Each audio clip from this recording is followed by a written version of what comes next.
अस्सलाम वालेकुम। मिट्टी के बर्तनों से स्टील और प्लास्टिक के बर्तनों तक जाना और फिर कैंसर के खौफ से दोबारा मिट्टी के बर्तनों तक आ जाना कैसा है? सालन गर्म करने के लिए माइक्रोवेव का इस्तेमाल और फिर उसकी खतरनाक बरकी शुआओं के असरात से डर कर दोबारा चूल्हे पर ही चीज़ों को गर्म करना कैसा है? अंगूठा छापी से पढ़ लिख कर दस्तखतों पर जाना और फिर आखिरकार दोबारा अंगूठा छापी यानी थंब स्कैनिंग पर आ जाना कैसा है, ये कोई हमसे पूछे। फटे हुए सादा कपड़ों से साफ सुथरे और इस्त्रीशुदा कपड़ों पर जाना और फिर फैशन के नाम पर अपनी पैंटें फाड़ लेना कैसा है, ये भी कोई हमसे पूछे। ज़्यादा मुशक्क़त वाली ज़िंदगी से घबरा कर पढ़ना लिखना और फिर पीएचडी करके दोबारा वॉकिंग ट्रैक पर पसीने बहाना कैसा है, ये कोई हमसे पूछे।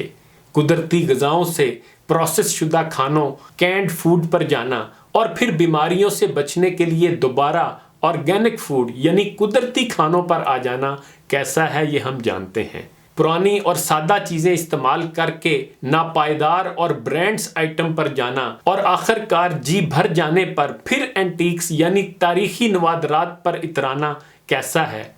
बच्चों को जरासीम से डराकर मिट्टी में खेलने से रोकना और फिर घर में बंद करके फसड्डी बनाना और होश आने पर दोबारा इम्यूनिटी यानी कुव्वत मुदाफ़ियत बढ़ाने के नाम पर उनको मिट्टी से खेलने की तरगीब देना, पार्कों में चहलकदमी के लिए पक्की ईंटों के ट्रैक बनाना और फिर साइंसी माहिरीन के कहने पर दोबारा से मिट्टी के ट्रैक बनाने पर आ जाना कि पक्के ट्रैक हड्डियों और घुटनों के लिए नुकसानदेह साबित हुए हैं। लालटेनों से बरकी लाइटों पर आना और फिर मन को सुकून देने के लिए महंगे महंगे रेस्तोरानों में भी लालटेन नुमा लाइटें लगाकर दिल को बहलाना। आप जानते हैं इन सब मिसालों में हमारे लिए क्या सबक पोशीदा है। ये कि टेक्नोलॉजी ने सिर्फ ये साबित किया है कि मगरिब ने तुम्हें जो दिया उससे बेहतर वो था जो तुम्हारे पास पहले से मौजूद था। शायद इसीलिए इकबाल ने कहा था कि उठाकर फेंक दो बाहर गली में, नई तहजीब के अंडे हैं गंदे।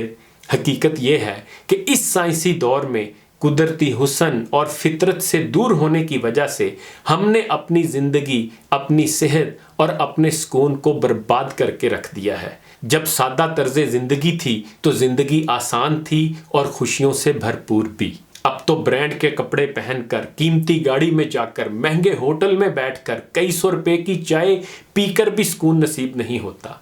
एक तो ब्रांडेड कपड़े पहनने का शौक, ऊपर से महंगाई का बोझ।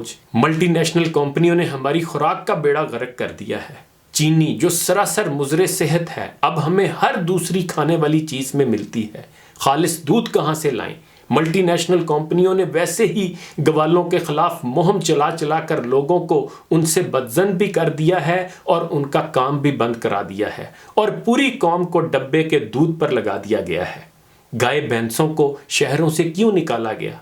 उन्हें मल्टीनेशनल कंपनियों के दबाव में आकर, ताकि ना रहे बांस और ना बच सके बांसुरी, ताकि कौम केमिकल से बने वो पानी जिसे दूध कहते हुए भी शर्म आती है उस पर लग जाए। और ये कोका कोला, पेप्सी, इनका कोई एक फ़ायदा आप मुझे निकाल के दिखा दें, लेकिन हमारा खाना इनके बगैर मुकम्मल ही नहीं होता।